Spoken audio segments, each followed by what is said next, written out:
कृष्ण विरह व्यथित पांडवों का परीक्षित को राज्य देकर स्वर्ग सिधारना।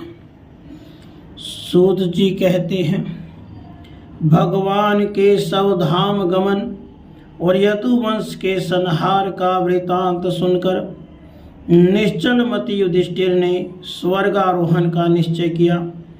कुंती ने भी अर्जुन के मुख से यदुवंशियों के नाश और भगवान के सवधाम गमन की बात सुनकर अनन्य भक्ति से अपने हृदय को भगवान श्री कृष्ण में लगा दिया और सदा के लिए जन्म मृत्यु रूप संसार से अपना मुंह मोड़ लिया। भगवान श्री कृष्ण ने लोक दृष्टि में जिस यादव शरीर से पृथ्वी का भार उतारा था उसका वैसे ही परित्याग कर दिया, जैसे कोई कांटे से कांटा निकाल कर फिर दोनों को फेंक दे। भगवान की दृष्टि में दोनों ही समान थे। जैसे वे नट के समान मत्स्य आदि रूप धारण करते हैं फिर उनका त्याग कर देते हैं, वैसे ही उन्होंने जिस यादव शरीर से पृथ्वी का भार दूर किया था उसे त्याग भी दिया।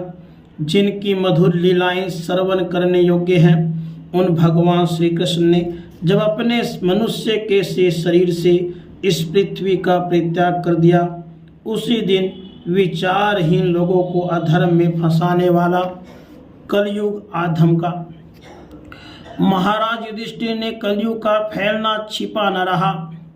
उन्होंने देखा देश में, नगर में, घरों में और प्राणियों में लोभ, असत्य, छल, हिंसा आदि अधर्मों की बढ़ती हो गई है।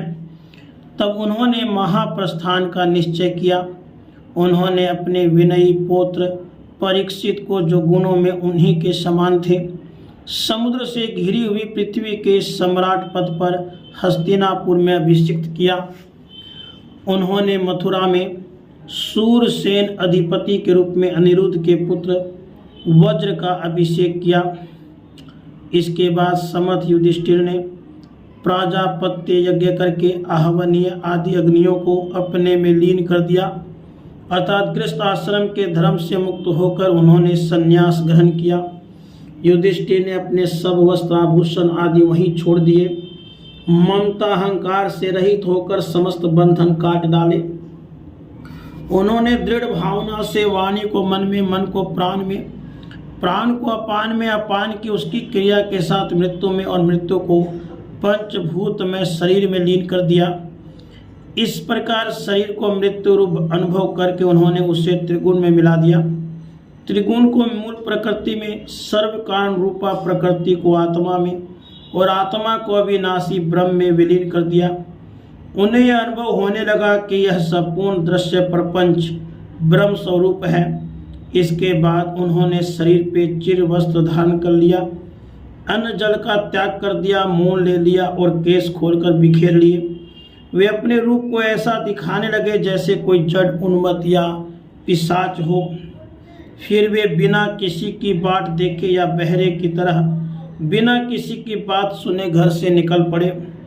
हृदय में उस पर ब्रह्म का ध्यान करते हुए, जिसको प्राप्त करके फिर लौटना नहीं होता, उन्होंने उत्तर दिशा की यात्रा की, जिस ओर पहले बड़े बड़े महात्मा जन जा चुके हैं। भीमसेन, अर्जुन आदि उसके छोटे भाइयों ने भी देखा कि अब पृथ्वी में सभी लोगों को अधर्म के सहायक कलयुग ने प्रभावित कर डाला है। इसलिए वो भी श्री कृष्ण चरणों की प्राप्ति का दृढ़ निश्चय करके अपने बड़े भाई के पीछे पीछे चल पड़े।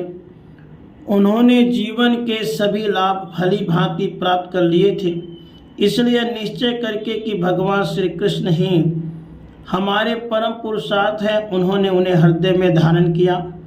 पांडवों के हृदय में भगवान श्री कृष्ण के चरण कमलों के ध्यान से भक्ति भाव उमड़ आया। उनकी बुद्धि सर्वथा शुद्ध होकर भगवान श्री कृष्ण के सर्व उत्कृष्ट स्वरूप में अनन्य भाव से स्थिर हो गई, जिसमें निष्पाप पुरुष स्थिर हो पाते हैं। फलतः उन्होंने अपने विशुद्ध अंतःकरण से स्वयं ही वह गति प्राप्त की जो विषयासक्त दुष्ट मनुष्यों को कभी प्राप्त नहीं हो सकती। संयमी एवं श्री कृष्ण के प्रेमो आवेश में मुग्ध भगवान में विदुर जी ने भी अपने शरीर को प्रभास क्षेत्र में त्याग दिया। उस समय उन्हें लेने के लिए आए हुए पितरों के साथ वे अपने लोग यमलोक को चले गए। द्रौपदी ने देखा कि अब पांडव लोग निरपेक्ष हो गए हैं, तब वे अनन्य प्रेम से भगवान श्री कृष्ण का ही चिंतन करके उन्हें प्राप्त हो गई। राधे कृष्ण।